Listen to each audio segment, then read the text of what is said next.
right. I messed it up the first time, so I'm trying to take 2 now. Okay, so today's notes. We're going to use a calculator to calculate as many of these statistics as we can for each data set. For those that we cannot find on the calculator, please find it yourself. Please watch the video. It's not really me, but to see it, to get a lesson on how to use the calculator to get your stats. Okay. Our first point today is just finding the stats. Later on, we're going to talk about what they actually mean. But what you should know is there's 2 types of standard deviation given by the calculator. For problems below, we're going to use the sample standard deviation. So, 2 different kinds. There's one we call sample standard deviation, and there's one we call population standard deviation. If you have to use the computer calculator I gave you, they only show the sample standard deviation. Okay, but you should still know the difference. So, the difference. We use sample standard deviation when the data does not include every person who would qualify for that study. It's a sample of the actual population. This is more often the case because it's hard to pull every junior in a school or every 20-year-old in this country.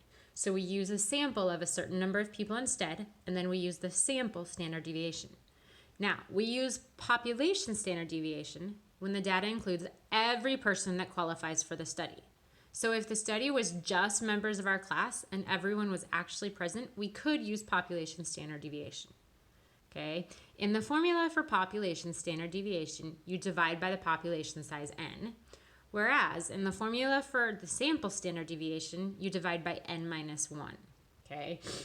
What that means is that your sample standard deviation is always going to be slightly bigger because we're dividing by a smaller number. Okay? So it accounts for error of missing some people a little bit more. The other thing we're going to practice finding is the actual mathematical outliers, not whether it just looks like an outlier. So to do that, we find the IQR, which is the interquartile range. We find that by taking Q3 minus Q1, we'll do it below, and then we find what we consider to be the acceptable range. Any numbers that fall within the acceptable range are not considered outliers. If they're outside the acceptable range, they're outliers, and we remove them from the data set. So this is how we find them. Like I said, we're going to run through some examples below. Okay, I was having a moment earlier, so there's writing on this from my first go through. I'm not going to print another one, that's wasteful, so let's just catch up, okay? So, in our graphing calculator, I went ahead and I entered this. This shows the number of states different people have visited. Now, obviously, this is just a sample. We haven't asked everyone in this country how many states they visited, so we're going to be using the sample stuff. Since 3 people said 10, I actually have to enter 10 3 times. So I type in 10, 10, 10.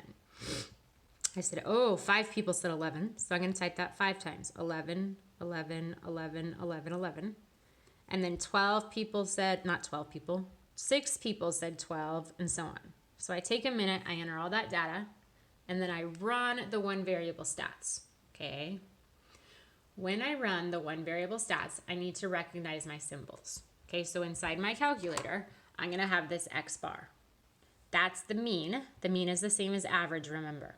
Okay, so when I run my mean, I'm going to round to the nearest hundredth, and I'm going to say, okay, it's 12.05. That's the average number of states that the people in my sample visited. Okay, I write down the median. That's also given in the calculator, 12. Now, the mode is not given in our TIs. We have to be able to find that by ourselves. The mode is the number, the statistic that occurs the most often. So the dot plot actually makes this really easy to see because I see, more people said 12 than anything else, so that's my mode. If you've forgotten, because the calculator will not give you range, the way we find range is we take the maximum, which the calculator does give you, or you can look at your dot plot, minus the minimum, and that's our range. That tells us how spread apart the data is, okay? Now, calculator also does not give us interquartile range. So to find the interquartile range, we do Q3 minus Q1, okay? The calculator does give us those. So when I look at the calculator, it tells me that the third quartile was 13, and the first quartile is 11. So my interquartile range is 2. That represents half the data. So that half of the data is really close together, okay? To find our outliers then, what we do is we take that IQR and we start finding our acceptable range. To find our acceptable range, I start with the low end and I say, ooh, this is how much lower it can be. So I do 11 minus 1.5. I put the dot in the wrong spot, silly me. Let's cancel that out. 1.5 times 2, that gives me 8. So anything below 8 would be an outlier. Then I take my third quartile, that 13, and I add that same 1.5 times 2. And I say, okay, that gives me 16. So the acceptable range here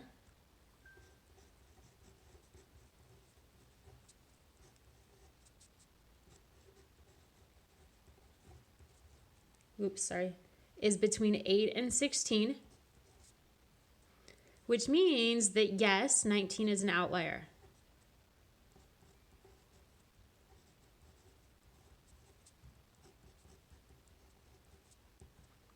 Okay, standard deviation, I said we're just going to use the sample. I just pull that from my statistics in my calculator. That's all I have to do right now. And I get 2.01. Okay. All right, I'm going to stop this video there and do a separate video for my next example because this is kind of getting long. Sound good? All right, bye.